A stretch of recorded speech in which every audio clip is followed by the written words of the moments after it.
Hey Trevor, what's up, man? Not much. How are you? I'm doing great. Good. Yep, looking forward to a busy summer. Anything notable coming up for you this summer? Well, I'm on this plan. This guy wants to come and work with me for a while and start planting churches and consulting with churches. Yeah. You know anything about that? I know a little bit, but sounds sketchy. For those of you that are watching us at home, Trevor is coming to help us with Noah. He served as a consultant, and we're looking forward to maybe working in even a better relationship in that going forward. So, Yep. We're kind of making a lot of transitions here, and including probably before it's all done, we'll re-image Noah and just kind of dust off a lot of things and get it freshened up too. So we're looking forward to that. So that Trevor actually is a good segue for today, because in our studies we're at a chapter that's titled "Where's God in My Pain?" Mm-hmm. You know, does God even care about my pain, or can God do something about my pain? And the chapter is based on, or what we want to look at in particular, is based on Jesus healing Peter's mother-in-law in the book of Mark, and chapter 1. So that's kind of the topic we're looking at today. And I put that together with this kind of transition that we're, putting Noah through, because you know as well as I do that change always produces pain. Some people are just change agents, and they can get through it and there's not a worry. And some people, the changes is devastating. But then there's also changes that happen to people physically and mentally maybe, that those changes cause a lot of pain too, for good reason. Mm-hmm. So that's kind of what we're looking at today as far as our topic of study. Change is hard. I was yesterday. I was with all the guys, the pastors of Northwest Ohio and some Michigan guys, and somebody made a comment that change in the church is kind of like turning a barge around in the Ohio River. Just a series of very small incremental changes until finally you're in the other direction you want to go. And I thought that was pretty apt. Yeah. Joe Ellis always said it took like a 20-mile radius or something to turn the Queen Mary in the ocean. Mm-hmm. The big passenger ship, one of the biggest in the world, I guess. But he said you can't turn it like a ski boat. And so that makes a lot of sense. I'd never heard the Ohio River analogy before with a barge, but I've seen barges on the Ohio River, and it'd take the series of incremental changes for that. And then, there are some changes that people don't have any control over. Illness, death of a family member, losing a job. There's just a lot of things that cause pain.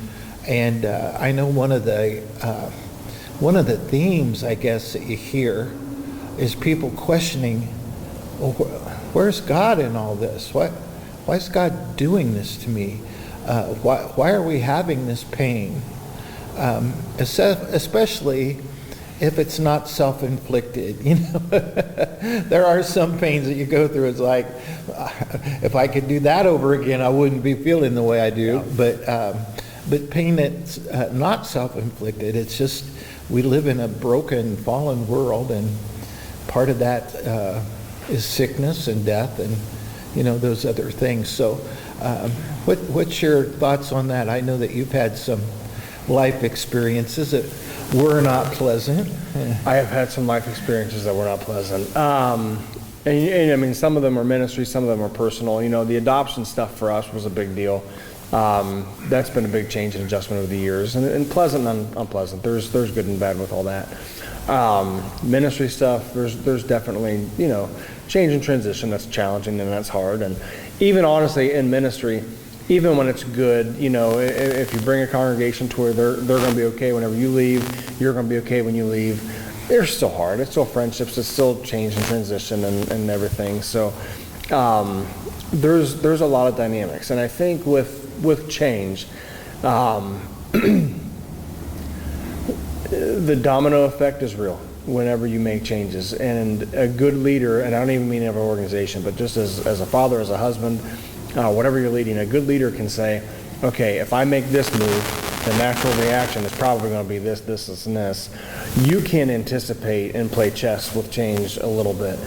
But one of the things that is always a challenge in change is and I've learned this, especially in ministry, but also family and everything else, you have to plan for the variable. Mm-hmm. You have to plan for risk assessment and mitigation and what could go wrong and whatever. And literally in your plan for change, you have to allot for, well, there's potential X could come up, Y could come up, or just Z that we don't even know. So I might plan something for, it looks like this, it's 6 months, it's 8 months, it's whatever, it's going to go smooth. I have to have a couple of oops in there and just think through plan A, B, C, D. And so when things come up, you're already prepared for it. So in ministry, when you make changes in ministry and in churches or whatever that is, because some churches require change, and you and I are very familiar with the bell curve. And I live off the bell curve. Like my entire doctor of ministry was on the stupid bell curve. But there are times you have to come into an organization and say, okay, here's where you are. You're either so you're opposite of us here. So we'll say this is like your birth, your incline, your point of plateau, your beginning of decline, your actual decline, and your point of death. So where are you on that, and what changes are necessary to initiate growth? As a pastor, you come into those things and you recognize that it's time for change, and we're making different incremental changes and decisions. We're already thinking through, okay, if this, then this, if this, then this, if this, then this. So we are so well prepared if anything's there. To the church, they're going to think, oh my goodness, you're going fast. But really, we have everything together. But a good pastor will sit there, or a good leader will sit there and think, okay, whenever X, Y, and Z happens in the organization, I've got to have a plan. And part of that plan is I got to know they might also be slow to respond and not thrilled with it, and the change can go. I could talk about that all day. Right. Well, I've seen that work and happen in congregations, many times myself, and we can certainly identify with that. I'm sure both of us.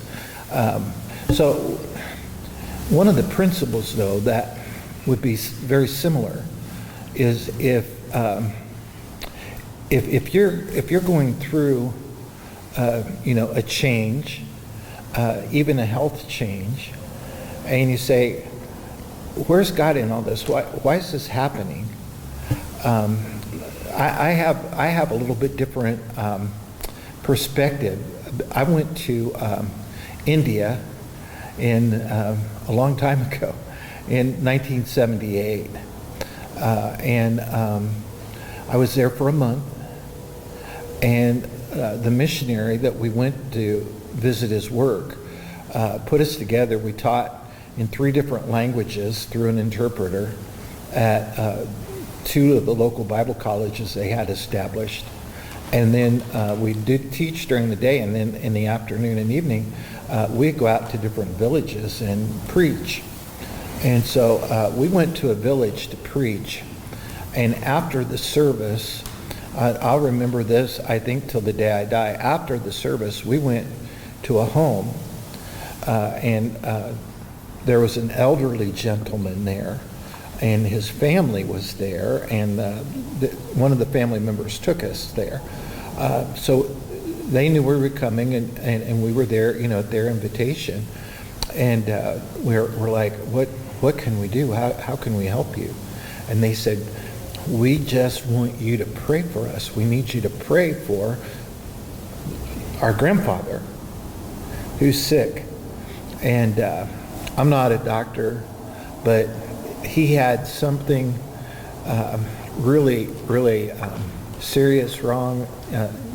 He was coughing. He probably had leukemia, something like that. I mean, he was really sick. And so we said, well, has he seen a doctor? And they're like, yeah, we took him to the doctor. And we said, what did the doctor say? And the doctor said he's really sick. And so, so they gave him some Tylenol and orange juice and said, take Tylenol and eat oranges, and that's about all they could do for him, and bed rest. And so I'm not sure how long he lived after that. He was not on the upside of that, but he had the most peace of anybody, and he's like, the family's like, God is the only hope, but yet God is here. And we see day by day, even though his condition is worsening, for us it may mean separation, but he is drawing closer to God every day. And that just stuck with me, that for that guy being that ill, it wasn't about, I'm so angry at God, That was my son when he was like 4 years old. He'd get really angry at something. He'd be like, I'm going to cuss. I just want you to know. And I think he still says that. But anyway, it wasn't like he was angry at God. He wasn't angry because he was sick. He wasn't angry because he was in a lot of pain. He said, God's using this to draw me closer to him. Mm-hmm. And so that was amazing. Mm-hmm. And I wonder if that's not the same principle that we have in sickness or in health, just going through change.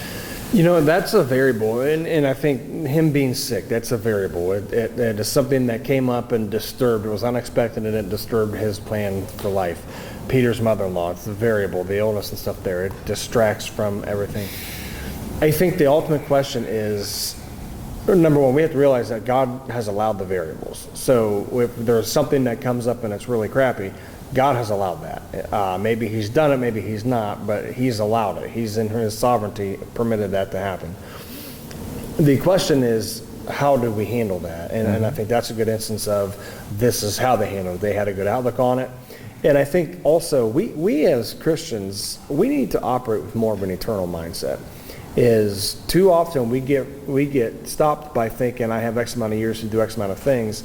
This gentleman, he's thinking for eternity, which of course by now he's experiencing that. 1978 was a little bit of a while ago. Yeah. So, I'm assuming if he was sick then, things have happened since. But that's an eternal mindset. He has a variable. He could be bitter with it. He could act out on that, but he accepted that. He rolled with it. He drew wisdom from that. There's ways that he dealt with that. And I think ultimately when we are faced with change, whether it's organizational change in a church, something comes up in a family, it's just something in your personal life, how you handle the things that are thrown at you is what really is integral. Right. So kind of to wrap up a bit, I was interested in this. Mark Moore in the book, we're following the study Quest 52, and he in the book said that one of the interesting factors was that Peter's mother-in-law probably had something like malaria, which back in the day would have been terminal. Yeah. And so Jesus healed her, took her by the hand, and raised her up instantly. There's so many mother-in-law jokes to this one. Oh, yeah. I know. They're swimming around in the back of my mind, too. But when he healed her, she was immediately healed and then started waiting on them. But here's an interesting fact. That happened during the day. And then the next verse says, when evening came, in verse 32, Mark chapter 1, when evening came after the sun had set, they began bringing to him all who were ill and all those who were demon-possessed, and the whole city had gathered at the door. And he healed many who were ill with various diseases and cast out many demons, and he was not permitting the demons to speak because they knew who he was. In the early morning, I've been healing people all night. In the really early morning, probably like, for us, that'd be like 10 or 11 o'clock, right? But while it was still dark, Jesus got up, left the house, and went away to a secluded place and was praying there. And then Simon and his companions searched for him. They found him and said to him, everyone's looking for you. Then he said to them, let's go somewhere else, to the towns nearby, so that I may preach there also, for that is the reason that I came. And so here you have Jesus himself really engaged in helping people through painful times, transition times, changing times, really ministering to them, healing them in real time. Mm-hmm. And it just is amazing to me that Jesus did that all afternoon and evening, and then somewhere in the middle of the night he got up and went to a solitary place to pray, so that he could recalibrate, so that he could re-engage with God. And I wonder if that is maybe an example that we could almost turn into a recommendation or a principle to say, when we're going through these times of intense pain, when we're going through these times of transition and change, and it seems like everything's coming unglued, maybe the calling is to get back to that time that Jesus said, I just want to go out and pray by myself and make sure that my life is right exactly in the middle of God's will and God's calling for me, and the purpose that he brought me to this point. What do you think? I think a lot of things. The purpose of God's calling, not only is he allowing these things to happen, but there is purpose. And Jesus taking his time to retreat, which always, those passages are amazing to me, that Jesus would want to withdraw and do all that. I think everything is purposeful. Our rest and need to recover and regroup is purposeful. God allowing things that come up and change is purposeful. And I think that this stuff has to happen. There has to be, and I hate to say it like this, but the wrestling with God, the uncertainty, you have to endure this, because as we see with Jesus, these are the things that bring you oneness with God. They bring you closeness with God, where you can sit there and you can go through and really dissect with him the hard dialogue of the change and things that are necessary, a refreshed perspective, just refreshed. And why is Jesus resting? Why does God rest on seventh day creation? Why is Jesus resting and taking time to pray? We're resting because that last week was difficult, but we're resting so that we can regroup and go back out for more. So as an athlete, whether it's a fight between rounds, whether it's between quarters and timeouts or whatever, half times, you rest so you can go back out and finish what you're doing. And Jesus is kind of taking that break. Things come up, he retreats, he prays, he has that, there's purpose to it. He's ready for next mission stuff. And I think when it comes to change, how we handle the variable, how we handle our own purpose and perspective so that we can go out and actually execute it. And I think when it comes to change in whatever venue of life, you also have to think, why are we changing? Because we're executing and doing something of value on the other side of this, which is why we rest and prepare, have purpose, so that we can just keep going. We're not in a bubble. Sorry guys, we're not in a Christian holy bubble of being in the church and being comfortable. Man. I know. We're not in a country club. So in short, as we kind of close up here, want to thank you for listening, and we certainly would be open to and delighted to pray with you, walk through this with you. If we can help you do that, that'd be awesome. Contact us, and we promise we'll get back with you. I heard a statement, and I just really liked it. And it's not original with me, and it's certainly not Christianese. But this statement is, if life is handing you lemons, it used to be make lemonade, right? Mm-hmm. But this statement goes, if life is handing you lemons, trade it out for coffee. So I was just going to say throw it back. Yeah. So, not to make light of what you're going through, because I know there's a lot of things out there that seem like they're crashing in on us, physical things, spiritual things, mental things, political things. It seems like we're really being dumped on from a lot of different sources. And what we want to encourage you to do is trade those out for a closer walk with Jesus. Mm-hmm. That is the place of our hope. And Hebrews chapter 13? Chapter 12. Hebrews chapter 12 says that for the joy set before him, Jesus endured the cross. And folks, that's kind of where we're at. We have an eternity with God set before us, an eternity in heaven, an eternity where there's no pain and no sorrow and no death and no sickness and no cancer and no taxes and no politicians and no attorney, all of that set before us. For the joy that's set before us, we continue our walk with the Lord,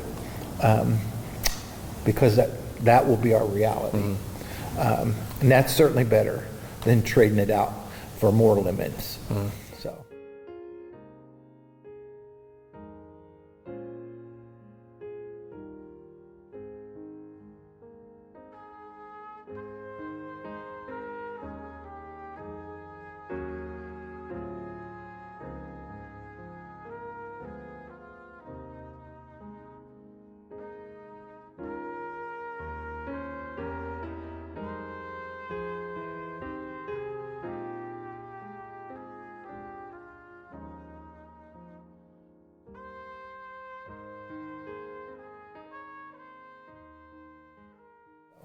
All right, folks. God bless you. We'll see you next time on Unbound. See you later.